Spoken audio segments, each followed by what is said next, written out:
আসসালামু আলাইকুম রহমতুল্লাহ। আমি যখন এই ভিডিওটি শুট করছি তখন বাংলাদেশে বৃহস্পতিবার দুপুর 3:30। আল জাজিরাতে কিছু লাইভ আপডেট প্রকাশ করেছে, সেটি আমি বাংলায় অনুবাদ করে আপনাদের জানাচ্ছি।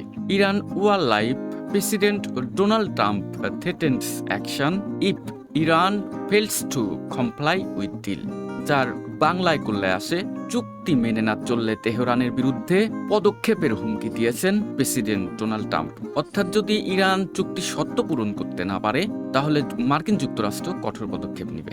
পাশাপাশি তারা আরেকটি ব্রেকিং নিউজ লিখেছে যে US president Donald Trump writing in social media says that all US ships, aircraft and military personnel will remain in place around Iran until the real agreement on a ceasefire is fully complied with, warning of more compliance otherwise.